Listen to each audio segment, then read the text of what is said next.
Bienvenue pour cette troisième session de cette deuxième journée du DevQuest. Peut-être que vous êtes passionné par le rétro gaming et peut-être même par les jeux des années 70. Rémi Godin est lead dev chez OnePoint et passionné de musique et jeux vidéo. Il va nous présenter son projet d'émulateur qui redonne vie à une machine rétro, le Chip 8. J'ai bien prononcé? Oui, très bien. Merci d'accueillir Rémi.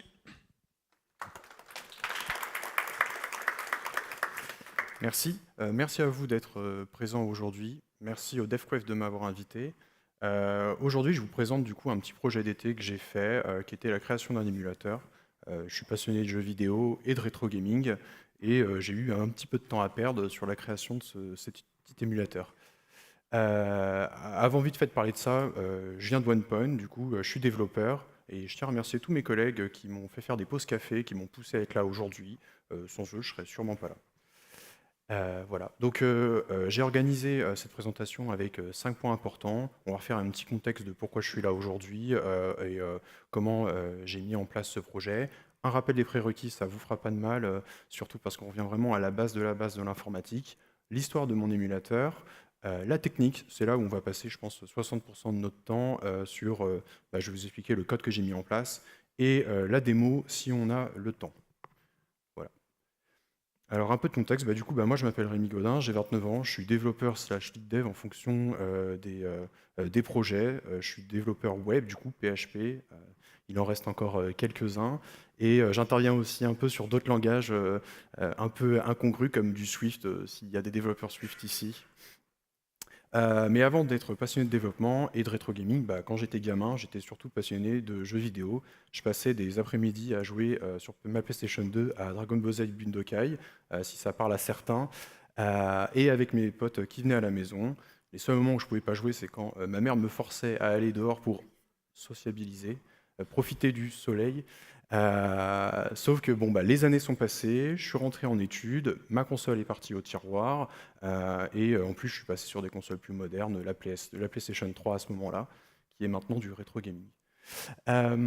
Et un jour je décide de sortir cette PlayStation 2 de sous mon lit, et à ce moment-là je me dis, cool, j'aimerais bien me relancer ces jeux, ça me rappellera des bons souvenirs. Problème, j'avais une connectique, donc RCA, les câbles jaunes, rouges et blancs, et ma télé était déjà un écran plat qui n'avait que du HDMI. Je me retrouve avec une console qui était inutilisable en l'état, pourtant fonctionnelle. Et au même moment, j'ai un ami qui a acheté un PC portable, un pavillon avec un quad-core et 8 Go de RAM. À ce moment-là, moi, les peu de PC que je montais n'avaient que 4 Go de RAM, et le plus gros bonus, c'est qu'il avait une carte graphique. Et du coup, j'ai pu lancer un logiciel dont j'avais entendu parler qui s'appelle PCX2, qui est un logiciel qui permettait de prendre mes CD, de les numériser et de lancer mes jeux PlayStation 2 directement depuis cette application. Cette application, c'était un point .exe sur Windows qui lançait mes jeux PS2. J'étais fou quand j'ai vu ça. On a réussi à les lancer, pas non sans bug, mais déjà ça fonctionnait, on était super contents. Et là, on touche à ce qu'est l'émulation. L'émulation, c'est en fait un logiciel qui va prendre en fait toute la partie physique d'un matériel et l'imiter. Voilà, l'émulation consiste à imiter le comportement d'un système informatique au niveau logiciel. Donc aujourd'hui, l'objectif de cette présentation, enfin de mon objectif de l'été, c'était pas de recréer une PlayStation 2. D'ailleurs, c'est même pas de recréer une Game Boy. Parce qu'avant de faire mon émulateur Chip 8, j'ai essayé de recréer une Game Boy. Je m'y suis cassé les dents. Et à travers différentes comparaisons, je vais vous montrer pourquoi la Game Boy, j'ai été prétentieux de croire que ça allait être le premier émulateur que j'ai fait. Du coup, après, ça a été de créer un Chip 8. Et finalement, je me suis rendu compte que ça a été finalement de voir les bases de l'informatique, de créer cet émulateur. Et aussi d'apprendre le C++. Voilà pour un peu le contexte. Je vais passer du coup sur le rappel et les prérequis. Déjà, on va devoir passer sur de quoi est constitué un PC. Je pense qu'à peu près tout le monde sait de quoi est constitué un PC, mais ça fera pas de mal. Donc on a un boîtier. Dans ce boîtier-là, on va souvent y mettre une carte mère. La carte mère, c'est ce qui permet à tous les composants en fait, de communiquer entre eux. Elle redistribue aussi l'électricité grâce à l'alimentation que je mets dedans. On a le CPU qui est la matière grise du PC. La RAM, c'est la mémoire volatile, c'est la mémoire à court terme en fait quand vous réfléchissez. On a le disque dur pour les plus anciens et le SSD, sinon, qui est notre mémoire à long terme. et on y rajoute finalement une carte graphique et on a un PC complet avec ses composants supplémentaires et vous pouvez démarrer vos sessions de gaming.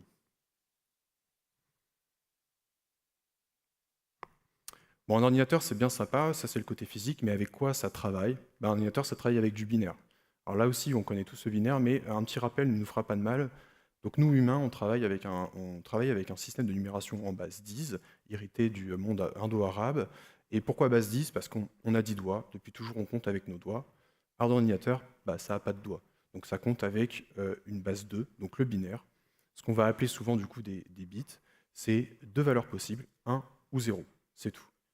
On va avoir tendance à les mettre en paquets, donc des paquets de 8 bits, souvent précédés d'ailleurs d'un petit b que vous voyez là pour représenter que c'est du binaire. Et du coup, 8 bits, on va appeler ça des octets. On appelle aussi ça un byte, mais je ne vous parlerai pas de byte aujourd'hui, parce que vu que je suis dyslexique, si je commence à parler de byte, je vais me confondre, et alors là, je vais totalement vous perdre. Donc aujourd'hui, on parlera soit de bits, soit des paquets d'octets, c'est tout. Si je vous parle de bytes, c'est que j'ai stressé et je me suis un peu emmêlé les pinceaux. Voilà. Et la plus grande valeur qu'on verra aujourd'hui pour mon émulateur, c'est des paquets de 16 bits, donc de 2 octets. Voilà.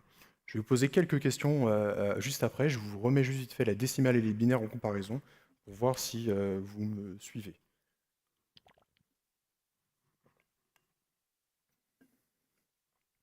C'est parti pour le moment quiz. Ok. Le binaire 11, ça correspondrait à 3 ou 2. Ceux qui ne lèvent pas la main pensent que c'est 2 et ceux qui lèvent la main pensent que c'est 3. Comme ça, tout le monde est obligé de jouer. Ok. Ok, on a pas mal. Donc c'est bien 3. Un peu plus... Non, pas forcément plus compliqué. Le binaire 100, du coup, ça correspond à 5 pour ceux qui lèvent la main ou 4 pour ceux qui restent la main baissée. C'est bien ça, c'est 4. Et dernière, du coup, le binaire 10, donc qui équivaut à la décimale 2 plus 11, la décimale 3, ça équivaut à 101 pour lève la main ou 102.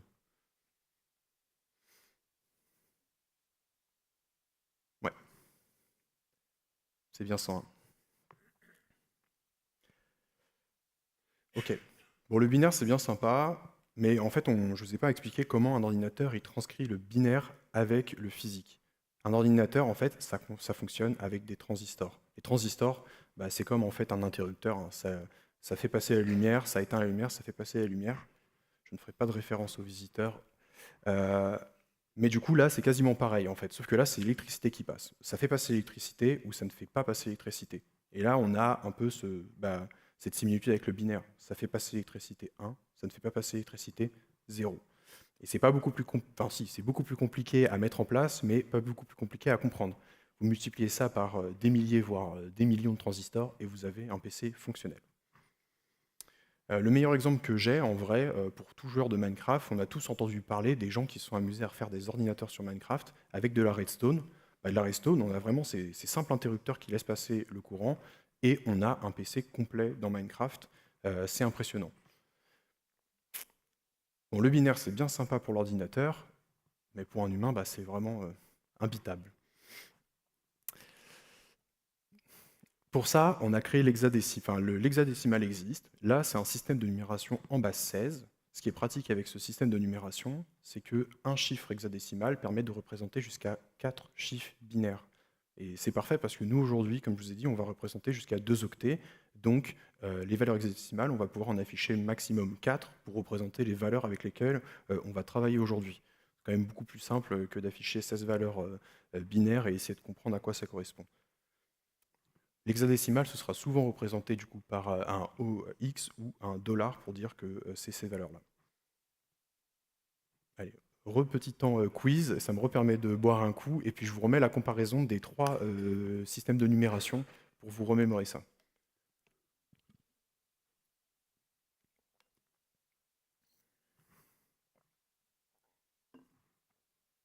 Ok, parfait. Allez, c'est parti pour le moment quiz. L'hexadécimal 9 est suivi de 10 ou de A. Qui pense que c'est 10, lève la main. Ouais, il va falloir réviser un petit peu.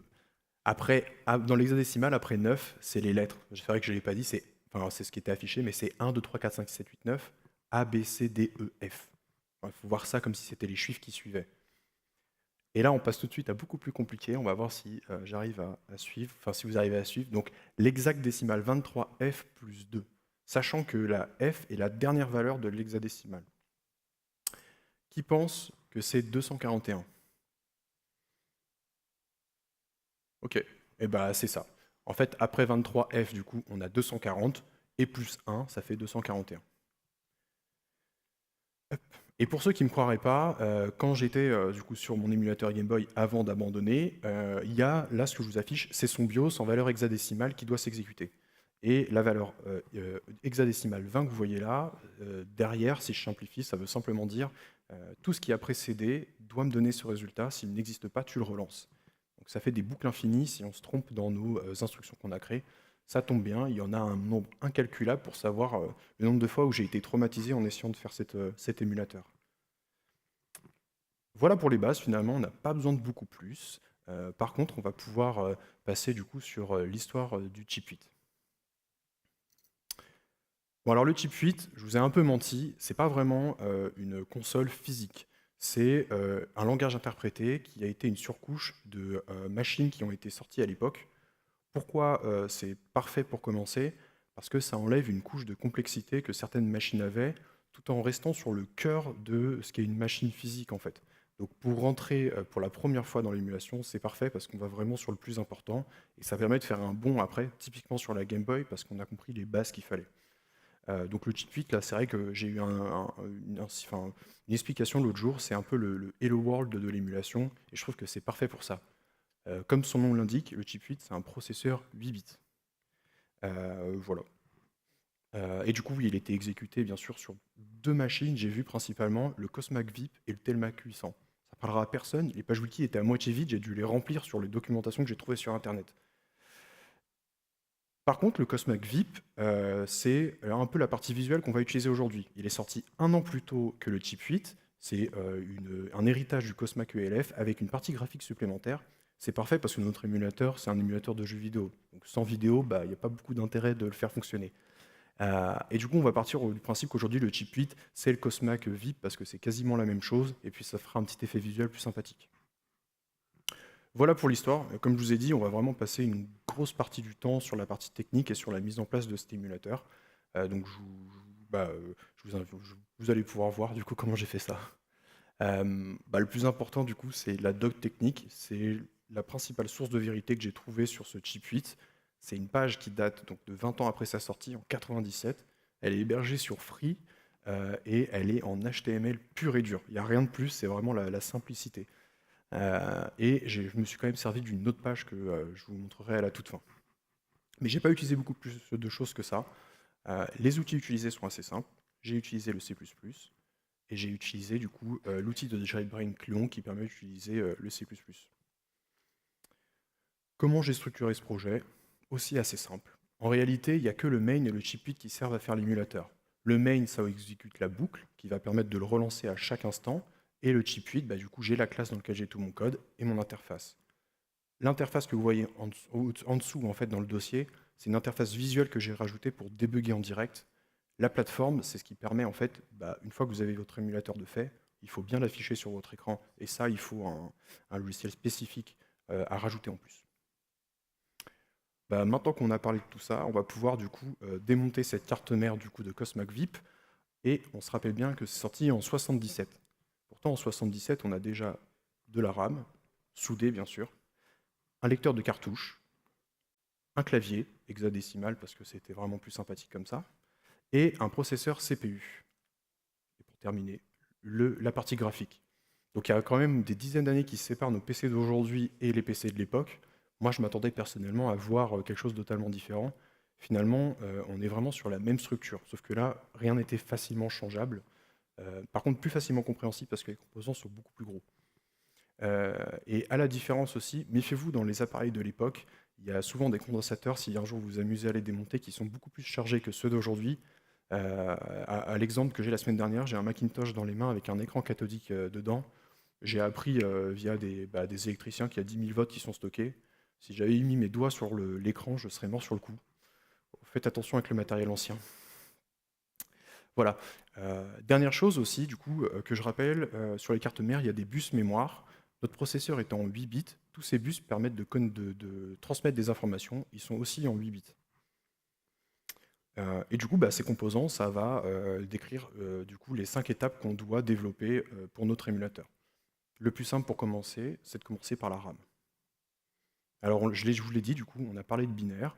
Là, du coup, la RAM elle va être constituée de binaires aussi, enfin de bits. Sauf qu'on ne va pas stocker ces bits valeur par valeur, en fait. On va les stocker par octet. Voilà. La RAM elle va être constituée, du coup, par octet et elle va être rangée par adressage. Donc, l'adresse 00 correspond à un octet, l'adresse 01 correspond à un deuxième octet. Et ça, on l'a 4096 fois, donc une RAM de 4 kilooctets. Quand on voit que la RAM d'aujourd'hui, donc la plupart des PC fonctionnent en 32 gigas, c'est des millions d'octets, voire des milliards si je ne me trompe pas. Bon, ça je l'ai su dans la doc. Si je vous montre du coup la documentation simplement avec la RAM, voilà tout ce que j'ai sur la documentation de la RAM. Donc elle est découpée en 3 parties. La première, c'est on stocke la partie des caractères visuels. La deuxième, vu que c'était une machine virtuelle, on stocke des données qui servaient à la machine virtuelle. Ça, pour le coup, pour l'émulateur, c'est implicite. Vu que ça va être contenu dans notre code, on n'a pas à s'en occuper. Donc cette partie-là, pas besoin de la faire. Et la dernière partie, c'est le plus gros bout, c'est nos jeux vidéo, nos programmes. Le chip 8 n'ayant quasiment que des jeux vidéo. Dans le code, qu'est-ce que ça donne? C'est beaucoup plus simple. Ah oui, ce que j'ai pas dit, c'est qu'il y a ces petits crans qui sont assez importants. Les caractères commencent à être stockés à la valeur 0 et les jeux vidéo commencent toujours à l'adresse 200. Donc c'est important de le mettre dans le code. Donc l'adresse de départ, c'est la valeur hexadécimale 200. Les fontes commencent à la valeur 50. Et là, j'ai ma classe. Donc on est sur l'interface pour que ce soit plus visuel. J'ai un constructeur et du coup, j'ai ma mémoire de 4096 octets, du coup, parce que c'est du binaire. C'est des paquets de 8 bits. Bon, là, j'ai créé ma RAM, mais elle est vide, donc on va commencer un peu à l'implémenter. Donc là, on a les caractères qui sont les hexadécimales qu'il va falloir qu'on rajoute visuellement pour qu'il y ait quelque chose qui s'affiche à l'écran. Là, on n'est même pas encore au moment d'afficher l'écran, mais on remplit cette RAM.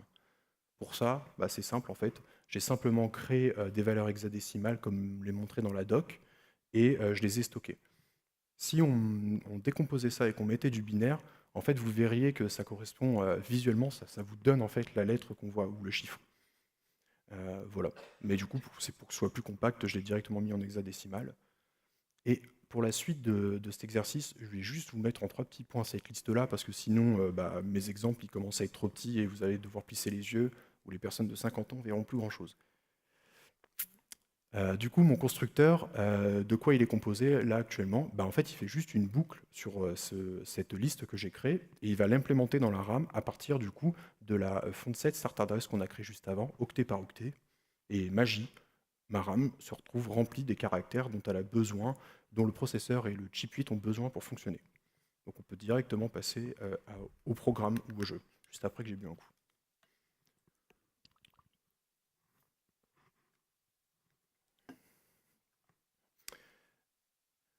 Du coup, on peut passer à la création, enfin l'ajout du coup de notre jeu dans notre RAM. Et sur le Cosmac VIP, en réalité, c'était un lecteur de cartouches.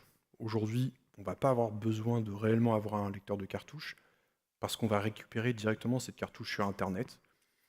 Elles sont au format 3584 octets.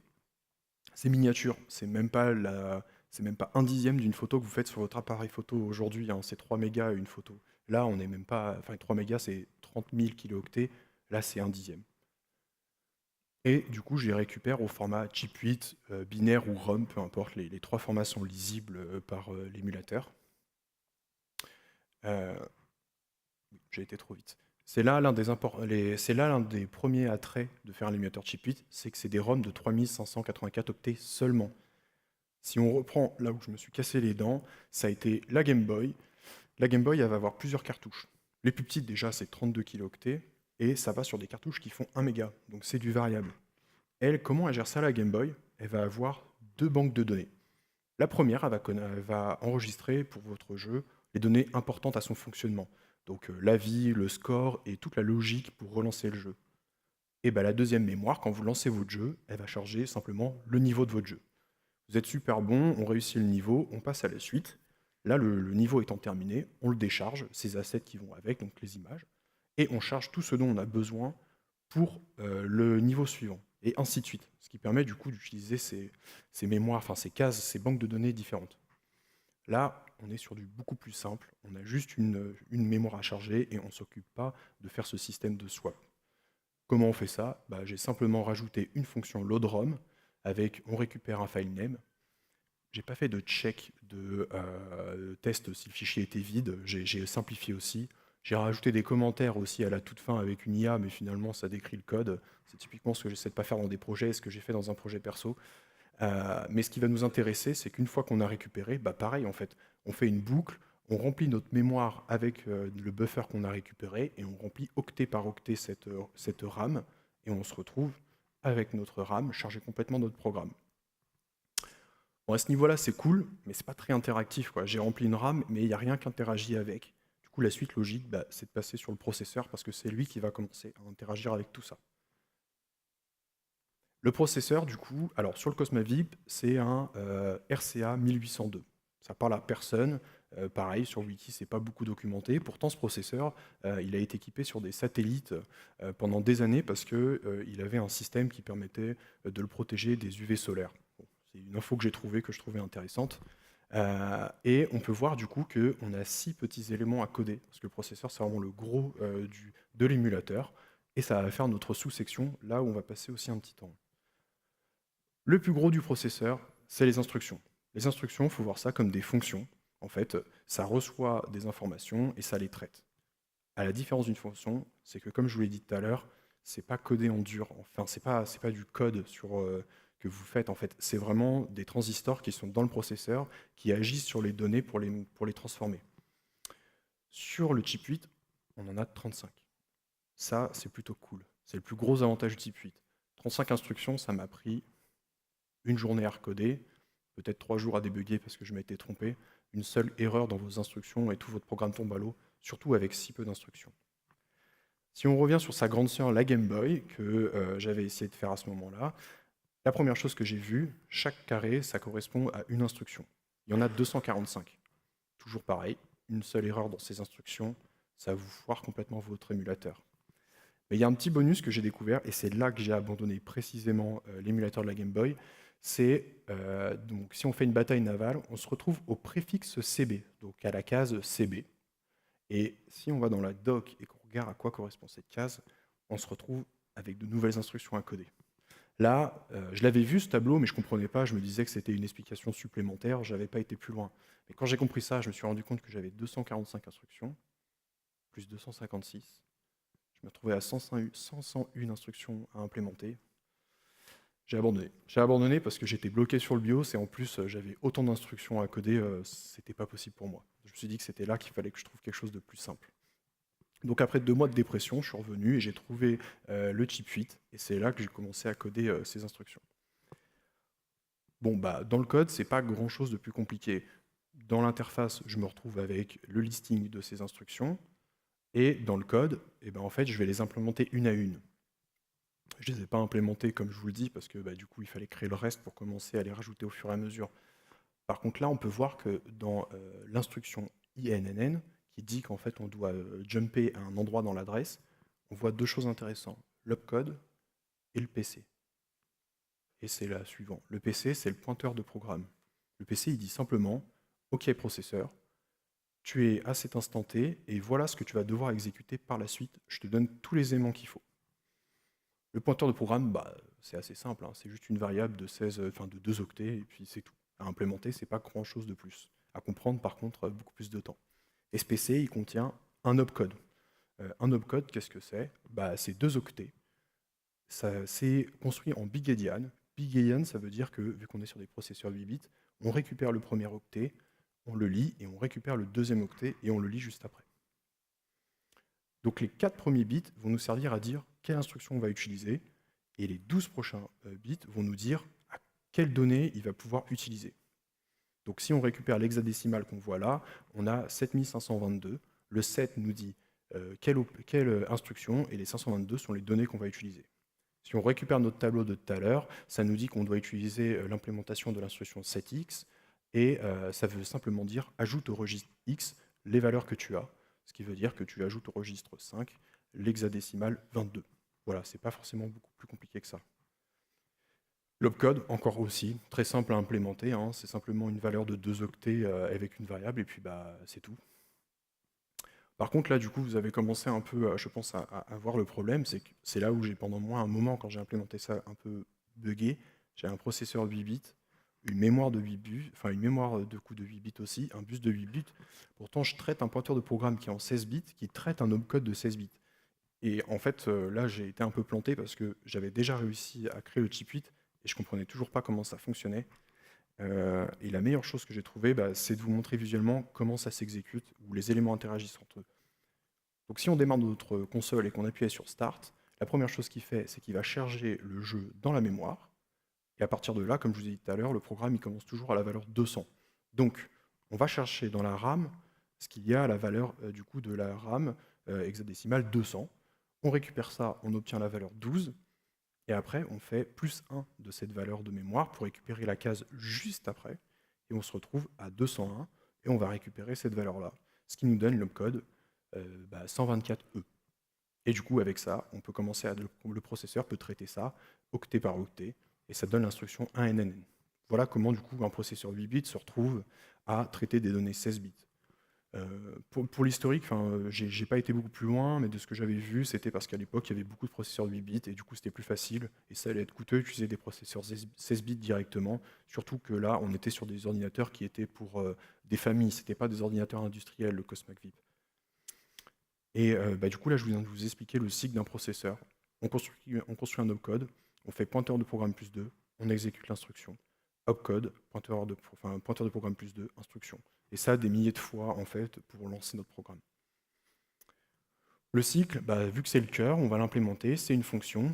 Qu'est-ce que fait le cycle? Le cycle, il construit son opcode, comme je vous l'ai dit. Alors, du coup, en C++, j'ai eu tendance à optimiser, donc ça rend le truc pas très lisible, mais on va y extraire l'opcode, on va faire pointeur de programme plus 2, et on va exécuter notre instruction.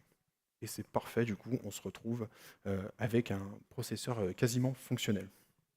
Il reste 3 derniers éléments qui sont un peu plus passifs. La stack, c'est là où le processeur va y stocker des instructions qu'il voudra exécuter plus tard. Il y a des instructions spécifiques qui disent remplis-moi la stack, vide-la, va à cet état dans la stack. C'est utile pour certains calculs ou des affichages à l'écran. Voilà. Donc la stack, on utilise un compteur de piles, c'est simplement le pointeur pour dire où on en est, parce que dans la stack, on est obligé d'empiler ou de dépiler. C'est comme une pile de livres, vous ne pouvez pas prendre le livre du milieu sans tout casser. Vous êtes obligé de prendre celui qui est le plus haut. Voilà, donc ce pointeur de programme, tout ce qu'il fait, c'est se déplacer et dire où on en est.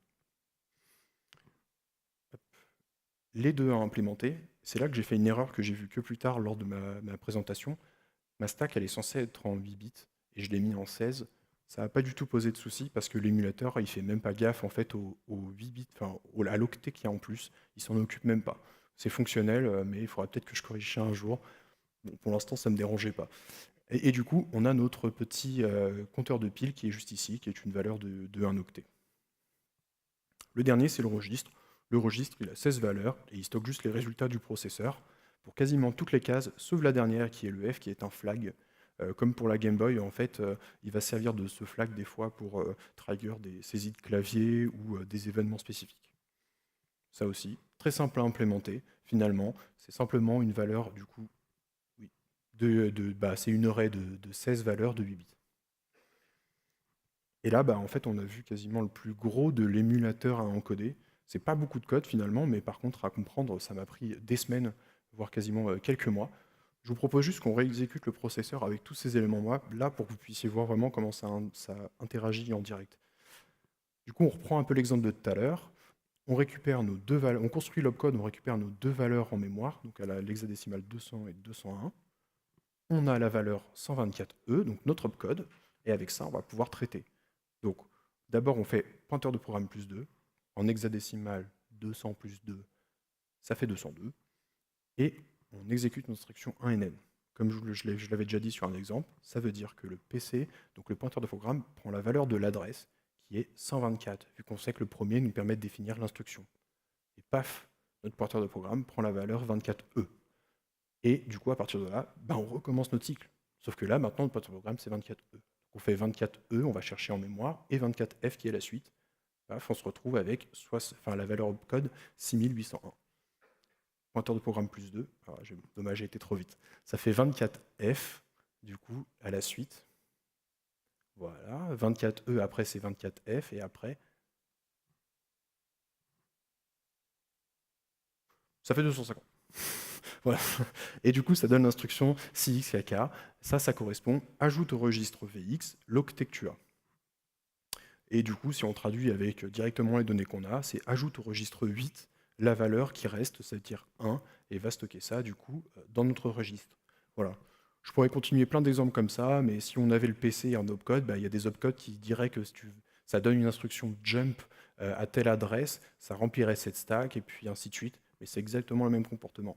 Et le processeur, il fait rien de plus, il sait même pas ce qu'il traite, juste il traite.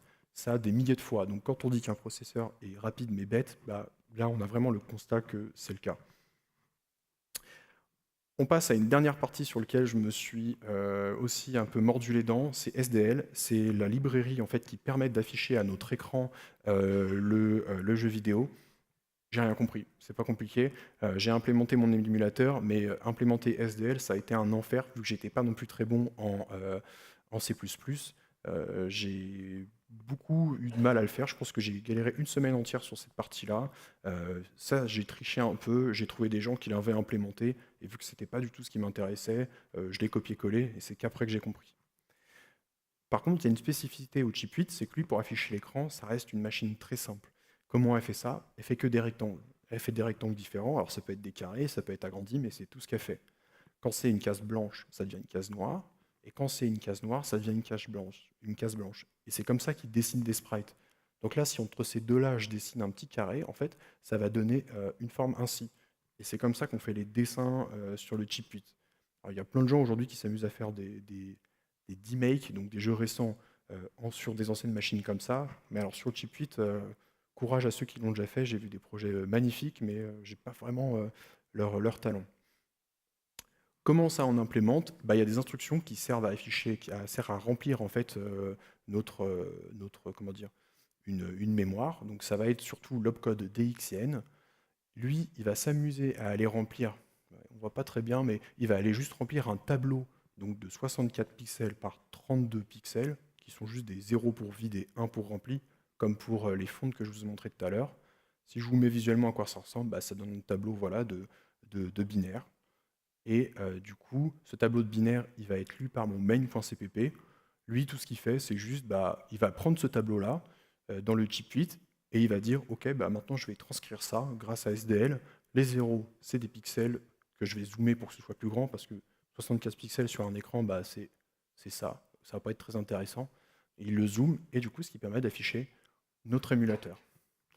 Donc à partir de là, bah, c'est bien. On a un émulateur qui fonctionne, on a un écran. Il ne nous reste plus que la partie un peu clavier. Et c'est là que c'est assez spécial, mais pour que le clavier, j'ai dû l'implémenter, j'ai dû implémenter la partie graphique en premier, parce que ça fonctionne de cœur avec l'écran. Comment ça fonctionne? Bah, j'ai simplement une array de keypad, qui sont des booléens. Si c'est 0, c'est qu'il n'y a pas de saisie. Si dans cette array, il y a une valeur qui passe à 1, c'est qu'il y a eu une saisie du clavier. Et ça, bah, c'est le SDL qui l'informe en fait qu'il y a eu cette saisie de clavier. Lui, comment il fait ça? Il a juste des triggers dans lesquels il dit, OK, s'il y a cette case-là, donc s'il y a la touche K qui a été saisie, tu vas remplir la key 0 et tu la mets à la valeur 1. Et après, c'est notre processeur qui verra ça avec du coup un flag et qui va dire, ah, il y a eu une saisie de clavier, je vais agir en conséquence. Et les tests dans tout ça, certains projets que j'ai eus vous diraient pourquoi faire, tester c'est douter. Malheureusement, en émulation, on est tellement à bas niveau que, comme je vous ai dit, une seule erreur dans vos instructions, votre programme est complètement foiré. Et alors, si vous n'avez pas mis un minimum de tests en amont, vous n'avez aucune chance de réussir à débugger votre truc, enfin votre émulateur. Pour ça, du coup, il y a des choses qui sont assez pratiques dans tout émulateur. Il y a des ROM de test, donc des fausses cartouches que vous insérez qui vont tester des parties spécifiques. Donc là, dans l'exemple que je vais donner, c'est la RAM, mais il y a des parties qui vont tester tous les graphismes, qui vont vous afficher des patterns spécifiques pour être sûr que toutes vos fonctions, vos instructions soient bonnes. Voilà. Et j'ai mis des tests unitaires aussi pour moi bien tout verrouiller. En premier, j'avais mis du coup dans mes consoles debug, comme vous pouvez le voir, toute la partie opcode et tout. Mais à la fin, en fait, voilà, j'ai implémenté ce que je vous ai dit, en fait, une interface graphique supplémentaire qui permet d'avoir les informations qui m'intéressent en plus directement visuellement. Et là, vous pouvez voir une ROM de test qui vient tester toute la RAM pour être sûr qu'elle fonctionne correctement. Et ça, moi, pour la première fois quand c'est passé, j'étais très content. On va avoir un peu de temps pour la partie démo. Du coup, je vais vous présenter ça en direct. Alors, est-ce que je peux passer au-dessus?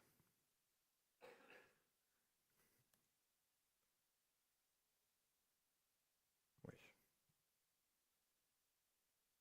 ouais, parfait. Alors, il y a une latence de 2 secondes sur l'écran. Alors, si je suis pas...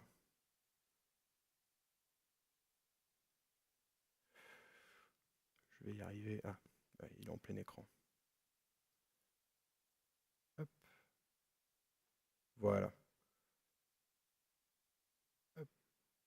Je vous montre mon projet en direct. Alors, c'est très sombre. Du coup, je vais peut-être pas avoir forcément d'intérêt à vous présenter le programme, enfin le code en direct. Par contre, je vais pouvoir vous montrer un peu à quoi ressemble Tetris. Hop, voilà. Donc là, en fait, j'ai mis une étape qui permet d'arrêter donc cycle par cycle et de voir comment ça se passe. En fait, voilà, de pouvoir détailler ou étudier. Des fois, quand j'avais eu des bugs dans mes instructions, ça me permettait de voir à quel moment exact ça crache et du coup de débugger étape par étape ces bugs. Par contre, si je fais un clic droit, on peut voir que l'émulateur se lance. Il est un peu plus lent parce qu'il y a une partie que je ne vous ai pas détaillée, c'est le cycle. Le chip 8, comme n'importe quelle machine, fonctionne avec une horlogerie interne. Et sur ce Mac-là, allez savoir pourquoi, il est 2 fois plus lent. Par contre, si j'active la capture vidéo, il va 2 fois plus vite. Je ne sais pas pourquoi, il faudrait que je trouve la solution. C'est un peu le problème quand on fait des émulateurs, il y a des choses aléatoires qui peuvent se produire des fois. Donc là, vous avez un Tetris qui a été créé. C'est un D-Make, hein, c'est un Tetris beaucoup plus simple, mais fonctionnel. En fait, on pourrait vraiment. Enfin, j'ai déjà joué sur la version un peu plus rapide dessus. C'est assez sympa comme Tetris. Est-ce que j'ai d'autres. Je crois que j'ai d'autres choses que je peux vous montrer. Alors, Octogone ne fonctionne pas ici. Ah oui. Hop. Il y a des parties graphiques un peu qui peuvent s'exécuter. Voilà, bon, ça, je pensais que c'était un jeu la première fois que je l'ai exécuté. C'est juste un test de lettres comme un écran Windows classique. Euh, Si moi je vois rien, j'imagine que vous voyez rien ici. Enfin, personne ne comprend rien, c'est trop petit. Je pense qu'il est hyper sombre. Ouais, ok. Je ferai pas semblant alors de présenter le code, c'est dommage. Est-ce que j'ai un autre jeu intéressant? Ouais, j'ai un dernier algo et après j'arrête pour la partie exemple. Hop. Alors, il y a beaucoup d'emails qui sont faits par les gens, mais je ne les ai pas trouvés facilement. Comme je vous ai montré, il y a l'exemple de E.T. qui a été refait complètement dessus, ou il y a des jeux sur des projets un peu plus. Alors, je cherche le nom. Ah bon, peu importe, c'était Phase, je crois qu'il avait été refait. Phase, voilà, merci.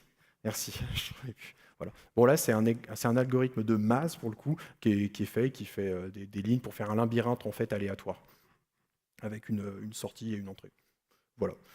Euh, Ça va être tout pour la partie exemple. Alors certes, c'est rudimentaire, mais moi, quand j'ai réussi à sortir ça, j'étais super content. En tout cas, ça m'a motivé à me dire, cool, j'ai réussi à faire un émulateur de mes mains. Donc c'était il y a 2 ans. Donc je l'ai utilisé sans IA, mis à part pour poser quelques questions à ce moment-là à ChatGPT, parce que des documentations, j'étais un peu perdu. Mais dans le code, du coup, j'ai tout fait main. J'étais plutôt content de moi. Alors, si je reviens à la présentation. Ok.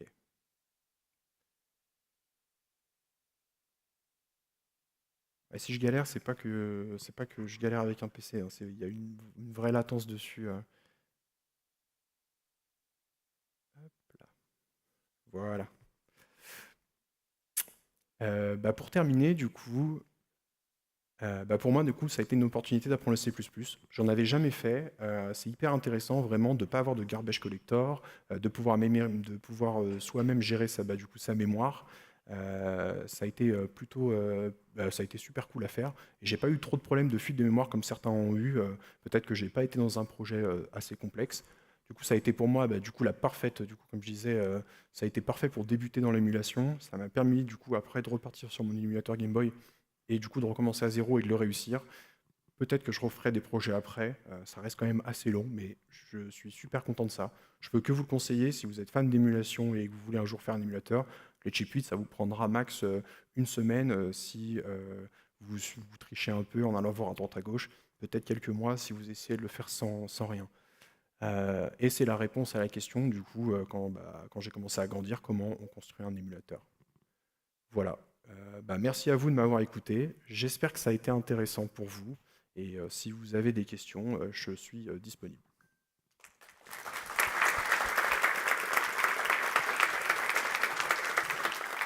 J'ai oublié, je dis merci à Austin Morland, c'est la petite triche que j'ai eue. Il a fait un site de 2 pages dans lequel il décrit un peu le chip 8 sans code.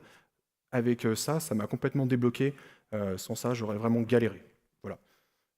Vous avez le feedback ici que vous pouvez me faire et le GitLab qui est dispo. S'il y a des questions, je vous passe le micro. N'hésitez pas. Ouais.